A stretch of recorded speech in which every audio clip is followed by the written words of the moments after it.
Okay. That's the panel. This panel covers the widest topic, which is basically innovation, how to move that forward. We're hitting a bunch of industries here, everything from digital economy, fintech, how healthcare can be involved, the creative economy. Rich is going to guide us through and touch on all these themes. So I'm going to go ahead, Rich, and turn it over to you.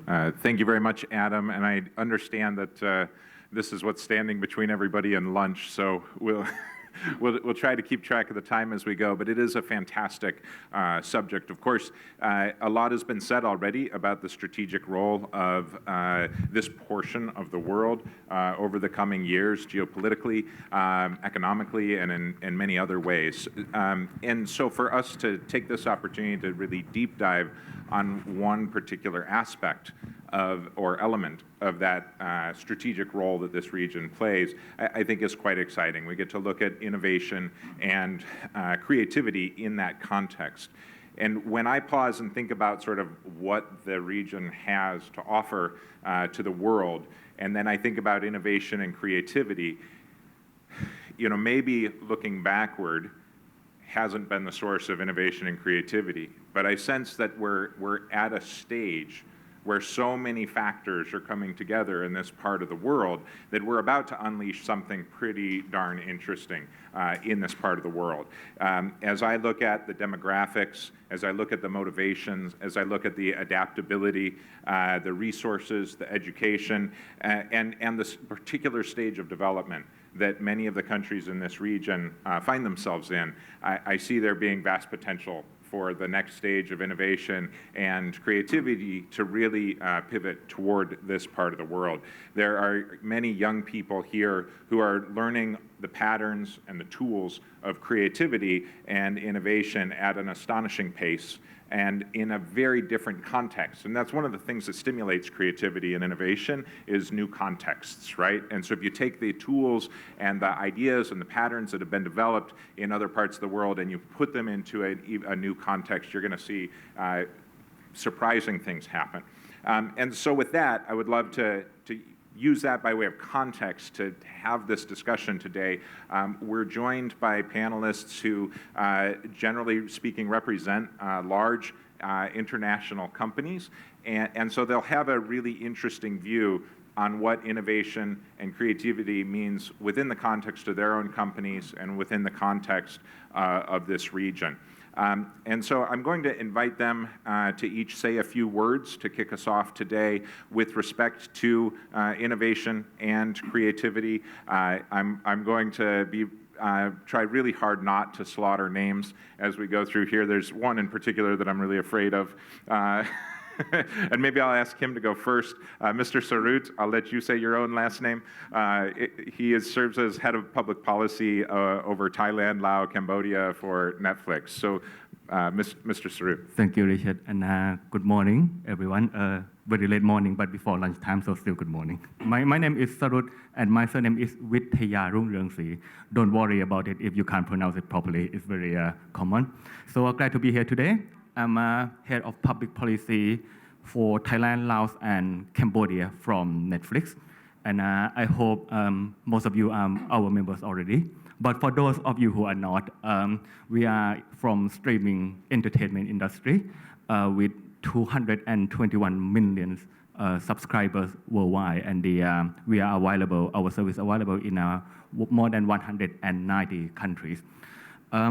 The topic today is very timing, I believe, because during the pandemic, we saw that our day-to-day life has been transformed a lot through innovation. The way we buy, the way we work, the way we do shopping, and include the way we consume entertainment has been changed. And I don't think we're gonna be fully back to those days before. We're gonna be in the hybrid world. And this role of innovation and creativity going to be even bigger in the future than now. So I'm glad to be part of this discussion of this important topic today. I'll come to that later. Thank you. Thank you very much, Mr. Sarut. Next, we have Mr. Chu Hua Hui, who's head of government relations in Asia Pacific for HP. Okay, still morning. Few more minutes. So good morning, everyone. It's really great to be here and seeing some very familiar faces my friend from Baker McKenzie, my former employer. So, I mean, you guys are probably familiar with HP. We are a leader in PC, printers, and now 3D printing. But maybe I'll take a step back and talk about the beginning of the company, right, and tying into innovation. So HP was actually started by Bill Hewlett and Dave Packard in San Jose in the garage. And the garage is still there in San Jose and is now widely regarded as the birthplace of Silicon Valley. And what's really the essence of Silicon Valley, right? And you look at, Netflix is from Silicon Valley. We have been in Silicon Valley since 1939. It's really the essence of entrepreneurship. And the Valley is where you see a lot of creative minds starting their own company, playing with technology, and that's how Silicon Valley started, and still what it is today. If you go down to the Valley, there's, it's actually nothing very spectacular about the Valley. It's the people that is the one that, making things happen. So I will stop there, but I'll talk a little bit about, what we're doing in the region later on, but yeah. Thank you very much. Thank you. So next, we have Ms. Dam Thi Hoang Lan, who is the External Affairs Director for MSD Vietnam, also known as Merck. To say good morning to everyone, because a few moments more before we come to afternoon, so I promise to speak shortly because it's time for lunch, and I decided to spend a few moments to talk about MSD, because what I share later must be linked with the profile of the company. MSD is the only representative in pharmaceutical industry here today. And last year, we celebrate 25th anniversary in Vietnam. In the US and Canada, we are Merck. And we bring more than 20 innovative vaccines and medicine to Vietnam, including a very breakthrough treatment like immune oncology. And we have 130 years of inventing for life. And during the pandemic, we are honored to support the government all around the world and in Vietnam with the first antiviral for treatment of COVID-19, molnupiravir. I hope that it does not make you surprised. And together with vaccine, this very a strong weapon to combat the COVID-19. And today, I'm here in the panel. The first moment when I see Adam arrange me in this group, what can I talk about innovation and creativity with HP, Netflix, and MasterCard? But honestly, the later sharing from me will not making you surprised. Thank you. Thank you very much, Ms. Lan. Finally, and last but certainly not least, we have Mr. Syed Mohammed Kamal, who is the country manager for Bangladesh for MasterCard. Good afternoon, all. It's a great honor to be here today and meeting our colleagues from across the Asia Pacific. So I came from a country which is the fastest growing economy in Asia Pacific right now. We are growing at a 7.25% GDP growth, and very recently our per capita income has grown significantly. So when a country is going fast, you need to innovate. And the company I am representing, MasterCard, we are present in 210 countries of the world with billions of cards, with millions of acceptance points. So if we cannot bring the innovation into this payment sector, that is not what we are doing. And that is what we are doing every day in, day out, and this is in our DNA.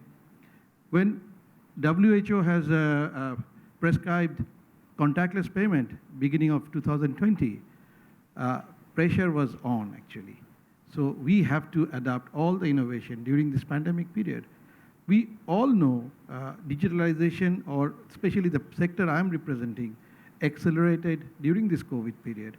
That is true, but during this period, a lot of innovation came into the payment industry. I will speak more on that, but quickly on the organization itself.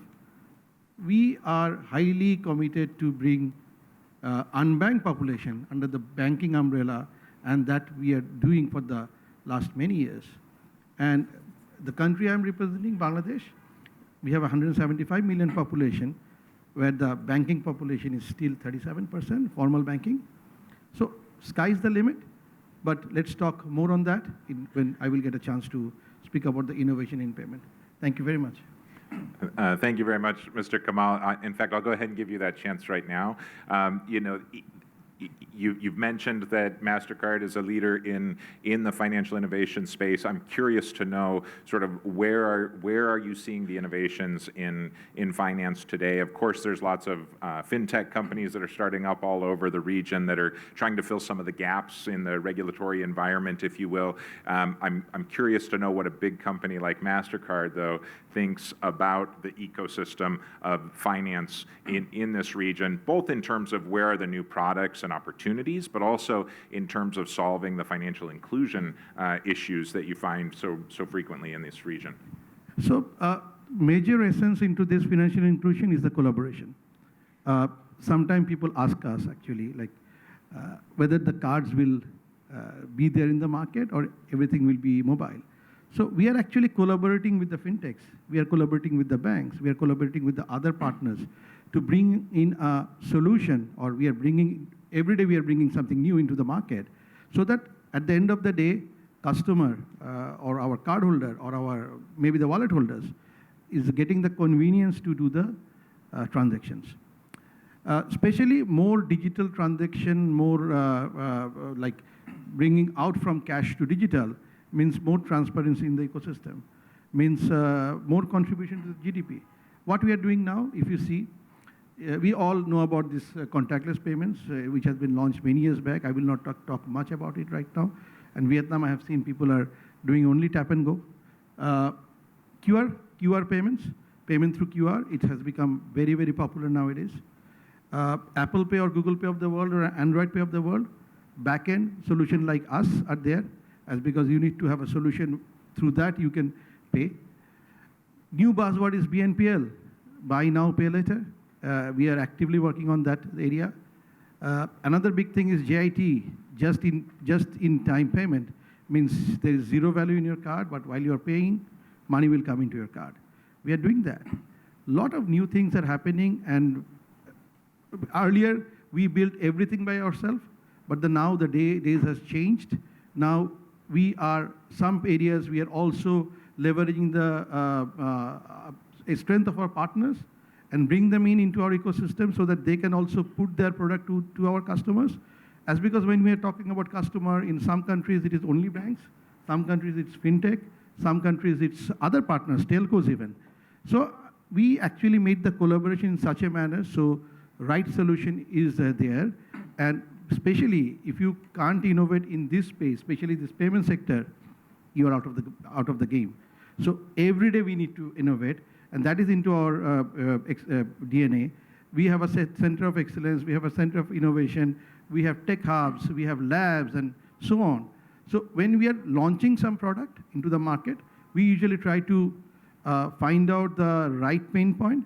At the same time, we try to give the solution of that pain point so that the product is rightly set into the market, which ultimately help the consumer to solve their problem and bring the right convenience for them. So we are actively working on this innovation, and that is the key for this entire payment industry and payment space. I will just quickly touch upon one more point. We talked about nationalism. Yes, that is, sometime it is blocking the road. It is true.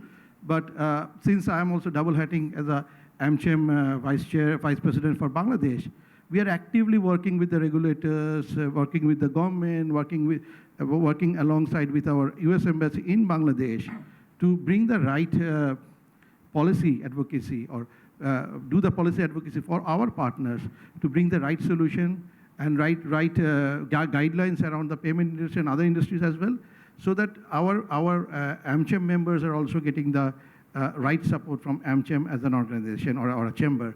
So we are actively doing that. I think other countries are also following the same sort of footprint. And yes, that is, I may stop now and maybe covering some more points at a later point. Thank you.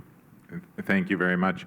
While we're on the topic of financial services, now, Ms. Lan, you'd mentioned to me previously that there's something in pharmaceuticals called innovative financing. I have no idea what that means. I would like to learn a little bit more if you'd be willing to share what MSD is doing in this space.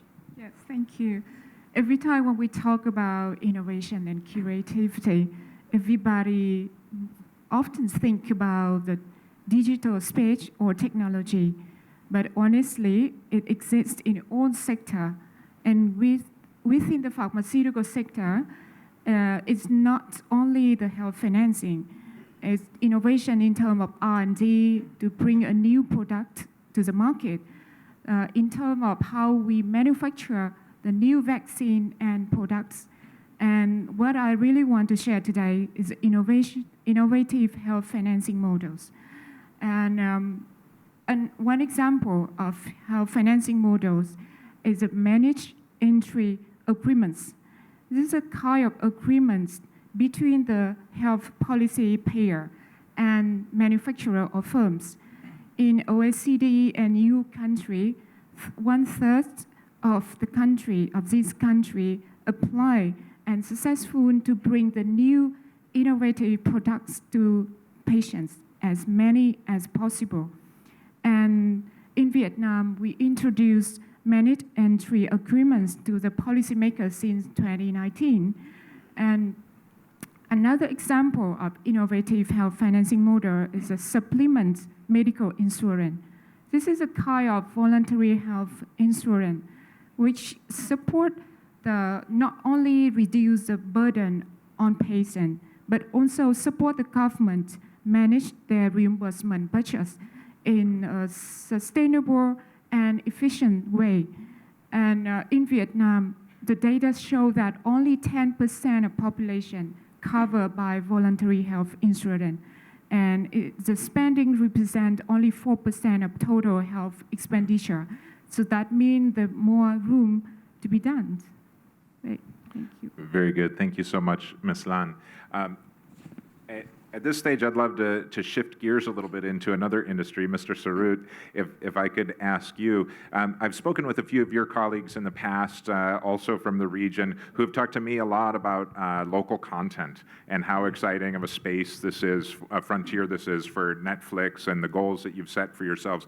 I can imagine from an innovation and creativity perspective, this helps not only drive what you're doing and the content you're creating, but it also helps to develop the markets for the type of work that you guys do in those local spaces, right? Because you're relying a lot on local partners. So could you say a little bit about what Netflix's strategy is when it comes to, and what you're seeing more broadly in the industry when it comes to media and innovation and creativity?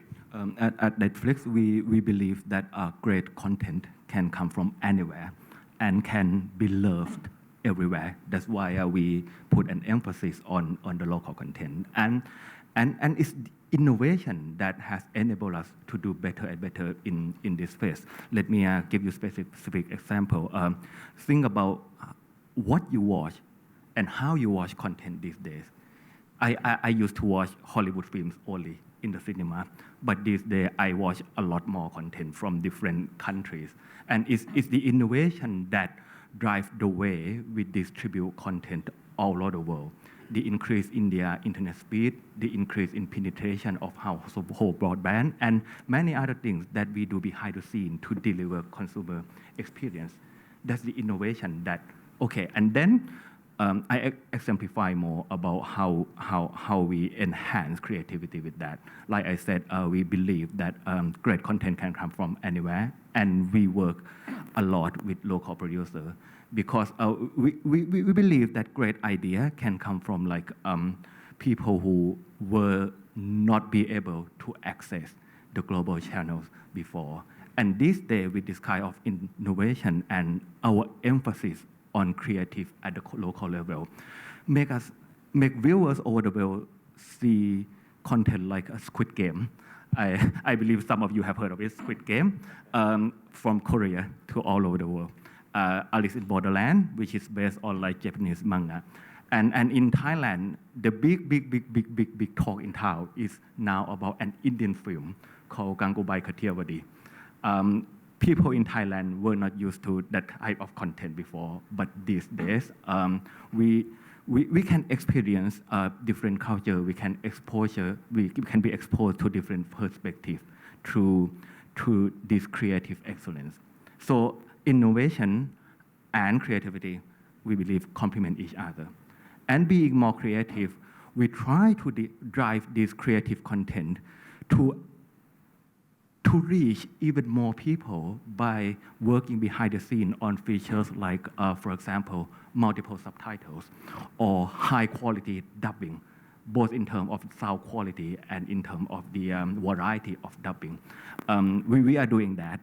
And we are not alone in doing this. Of course, Netflix started this business early on, but now more and more players have joined this industry. And I believe that with more players in the market, there will be more innovation, more creativity, and that will benefit the consumers at large. And that's the way to go, and it's going to be very exciting. Very good. Thank you very much. I want to now turn back to Mr. Chu Hua and ask him to talk a little bit about broader partnerships and how those can drive inclusion, innovation and creativity, particularly thinking in terms of an organization like yours and probably also Ms. Lan as well, really depends on relationships with governments, relationships with universities, relationships that extend well beyond the private sector. So if you'd be willing to share a few thoughts on that, I'd appreciate it. Yeah, sure. So actually, I think PPP, public-private partnership, is especially critical during this period of time. A couple of years ago, we launched our largest university collaboration in Singapore.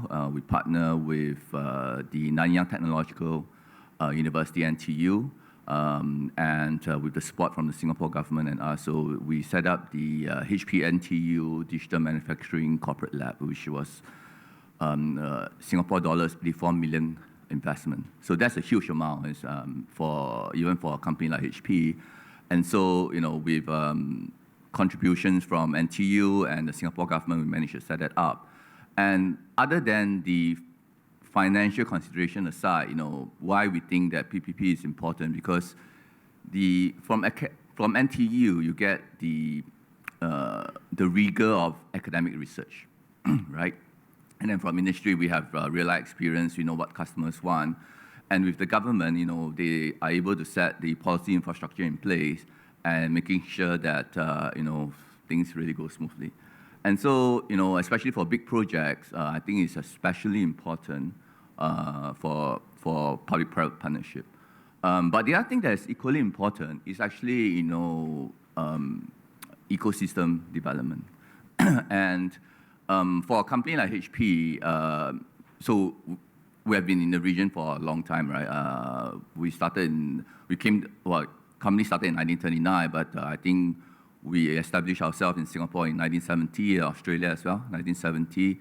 In Vietnam, we came into Vietnam, I think, in 1996, and we have substantial manufacturing in Asia Pacific, Singapore, Malaysia, Thailand, Vietnam, Japan, India. And with manufacturing, when people talk about supply chain, there's something that folks don't see, is that for each factory, you need hundreds of suppliers. And we found that out, for example, during the pandemic, where our factory is operating, but then all our suppliers has been shut down elsewhere. We basically can't produce anything, right? And so it's important to really develop this ecosystem. And sometimes when government thinks about, we need to attract, let's say, like HP to manufacture in the country, it's not so much the company that's coming, but the ecosystem and the suppliers that it's bringing. Right, and so when we talk about supply chain resilience and we talk about onshoring, we talk about friendshoring, it's not just the manufacturing needs to move; it's the whole ecosystem, and that takes years. And so that's something that governments have been thinking about.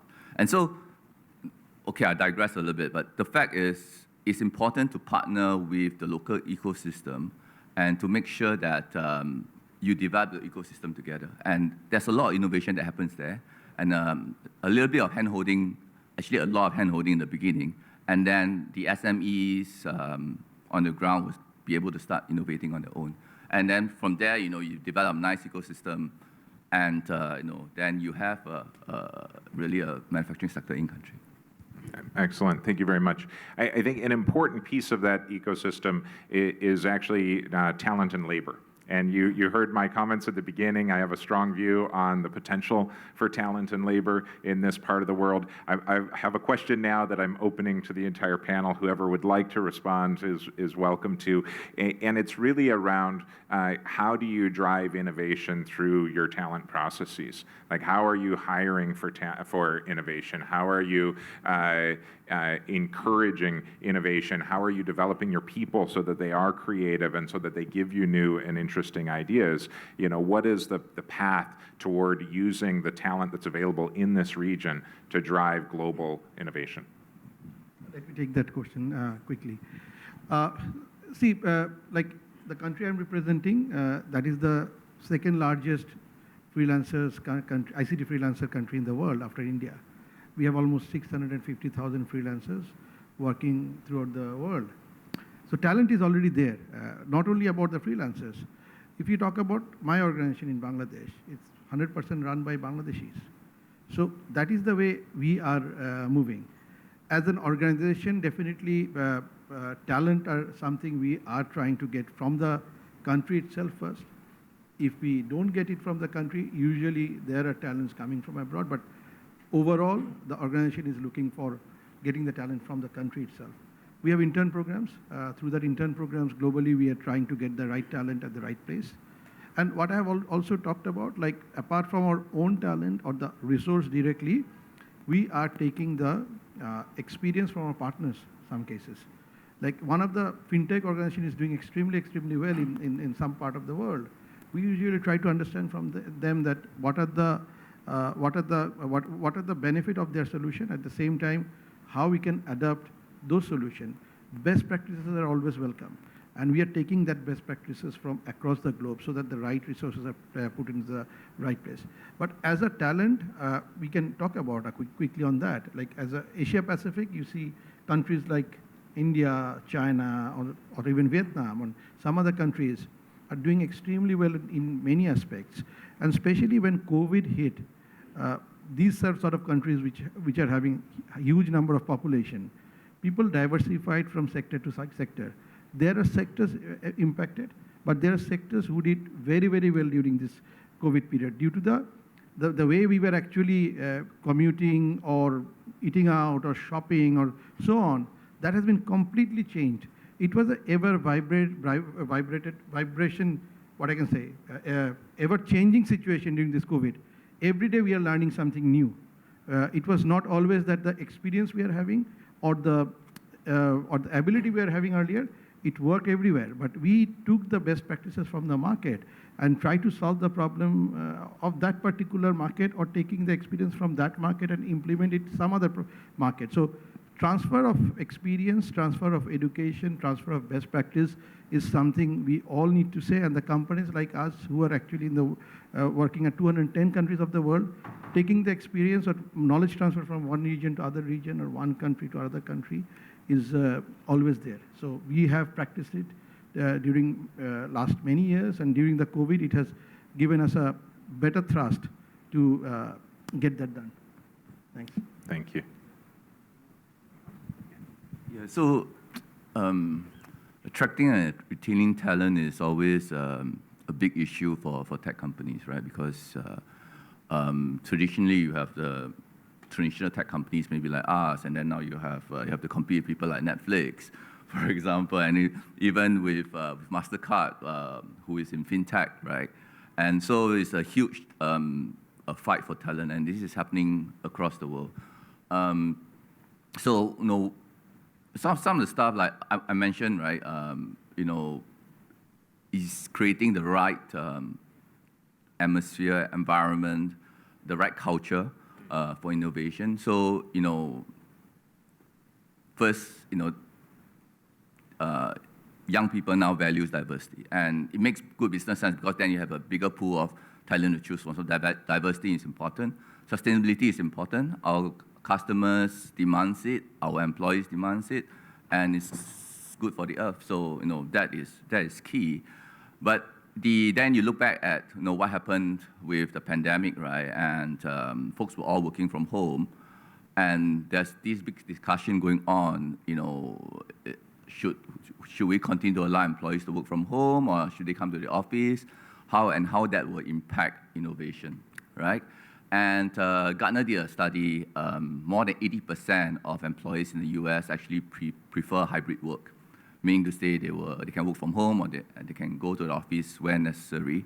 And I'm not surprised with the results, right? They got caught on a highway in Silicon Valley. You understand why? Because you spend 3 hours commuting. It's just a bloody waste of time. Am I supposed to say that on stage? And then remember my earlier story, right? HP was actually started in a garage in San Jose, and that is Bill's garage. So basically, that is working from home. And he built our first product, which is actually an audio oscillator, and sold it to Walt Disney. And that's how the company started. And during this pandemic, we find that innovation can still happen, even though folks are working from home. So we do think that the hybrid work environment is here to stay. We believe that the role of office has changed. The office is now a place for collaboration. It's a place for community. So you go in to collaborate with your other team members. You go in because you want to see your friends, your colleagues.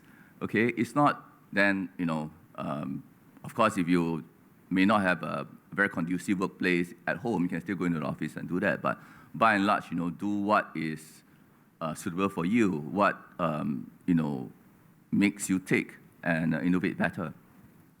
The other thing that, and again, going back to creating the right environment for innovation, and this is an example from Singapore. Singapore, we have a factory that has recently been awarded the WEF Lighthouse Factory.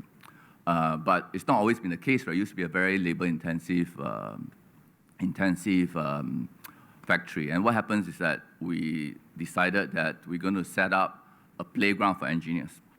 And so anybody can come in and play with stuff, smart manufacturing technologies, Industry 4.0 stuff, data analytics, industrial IoT, robotics, automation, and stuff like that. And we find that folks are actually going into the office to go into this, what we call smart manufacturing application and research center to play with technology. And so it's a good example of how this hybrid system will work. You want to make people want to come back to the office instead of forcing them to come back to the office. Very good. It's interesting you bring up some of the smart manufacturing topics. I'm reflecting now on sort of the promise of Industry 4.0. If you rewind sort of 4 or 5 years ago, right, that was sort of the only thing anyone would ever talk about was the promise of Industry 4.0. I'm curious from the other colleagues on the panel here, have you seen any examples of where that promise has actually been fulfilled in your own companies, where when it comes to innovation and creativity? Of course, the Industry 4.0 had some degree of promise for this part of the world, for helping to move more manufacturing here, helping to create higher skilled jobs here, all this kind of thing. Have there been good examples of that in your companies, or has that largely been a flat promise? For pharmaceutical companies, not only MSD, we now apply the data and analytic skill. It's very traditional. In the past, it's a traditional way of promoting and introduce a new product to the healthcare practitioner. But now we are looking to another industry and learn the marketing term like persona. With data analytic embedded, we are now moving a bit to the digital space rather than traditional way of doing business before. And we also apply the hybrid working model. We don't need to go to the office from 8:30 a.m. to the 5:30 p.m. anymore.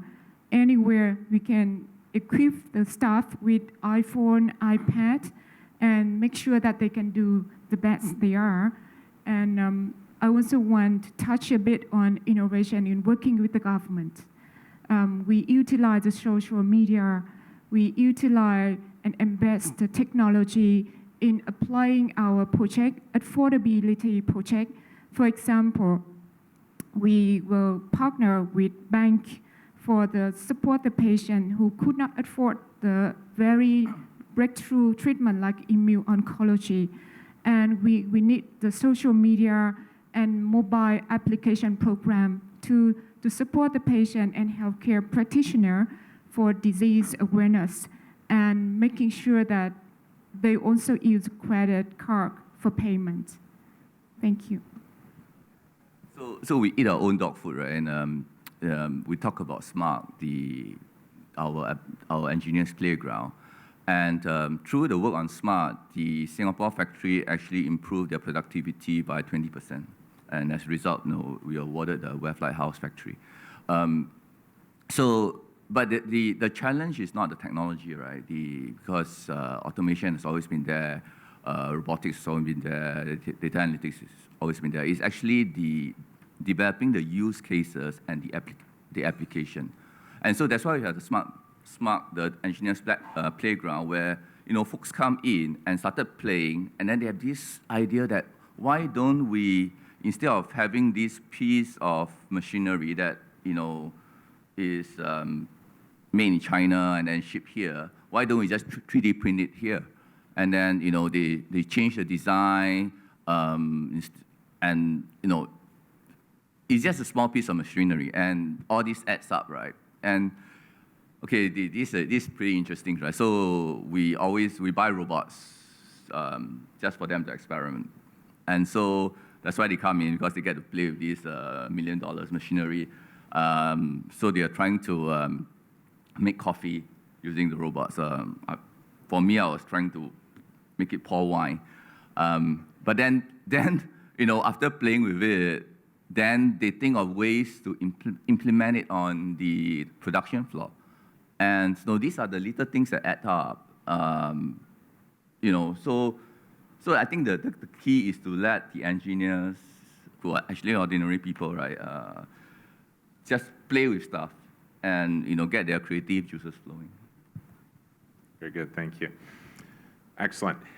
We're about out of time at this point, so I'm going to, I think, just conclude with one final question, and I'll ask you to make your responses as short as possible, because all these people look quite hungry to me. The final question, again, in one sentence or less, let's say, is what do you believe is going to be the biggest leap forward in innovation in this part of the world over the next 5 years? What are you most excited about looking forward? Definitely the demographic dividend what we are having in this part of the world, it's people, the resources we have. If we can have the right resources at the right place, bringing the right solution for the people of this region will help for sure. So from our side, from the payment industry, it's an ever-evolving sector. But yes, we will be using the demographic dividend, work closely with the government, especially on the nationalistic front, to bring in the right solution. I think the need of public-private partnership in all sector, for example, pharmaceutical industry, we now partner with the government, with the private sector, and across the industry cluster as well. And I wanted to borrow a lyric from the official songs of SEA Games 22nd. Why nobody talking about the SEA Games 31st in Vietnam this moment? We are from ASEAN, right? And the song, the word of tomorrow, the lyric is that the best we are now trying, the future in our hands, and we keep moment in mind for the word of tomorrow. What we are doing now towards the future trend will create the world for us tomorrow, the better world. Especially like Ambassador Napper said, the US and ASEAN relationship is a strategic partnership, not only in digital transition, sustainable energy transition, but also in healthcare. Thank you. Two things very exciting for us. One, obviously, is hybrid work, which I spoke about, and technology is right at the heart of it. So that's very exciting for a technology company, and we are busy innovating on that front. Second thing is actually making more sustainable products. And there's a lot of room for improvement, and there's actually also a lot of innovations there. And some simple things like, for example, using ocean-bound plastics in our products, using straw pellets instead of other type of packaging. These are innovations that is happening every day on the ground. Thank you. From the entertainment industry perspective, I believe over the next 5 years, one big leap forward is the ability of our region in Asia and in Southeast Asia in particular, to develop the content that is really appreciated and admired by global audience over the world. We've been doing this quite a lot in some countries in Asia. In Vietnam, a film, A Tourist Guide to Love, is being shot in this country, and I believe that it will introduce the local heritage tourist attraction in Hanoi, Da Nang, and Hoi An, and many other places to the world. And this is just one particular example that's happening in Vietnam. I believe it's going to happen more and more in the region. And on top of that, I would envision the development of local talent as well, from programs like from companies like Netflix that try many ways to develop local talent through workshop, to a contest, to a competition. I think we're going to be in a far more stronger position, and I hope we are all proud of our content that will be delivered to the global audience. Thank you, Sarut, and thanks to all of our panelists. It's a very exciting time. I'm super excited about the potential, as I've said, of innovation and creativity in this part of the world. We appreciate having a fantastic panel today. MasterCard, MSD, HP, Netflix. What a great lineup for everybody. Thank you for your comments, and if you would give them a round of applause, I appreciate it.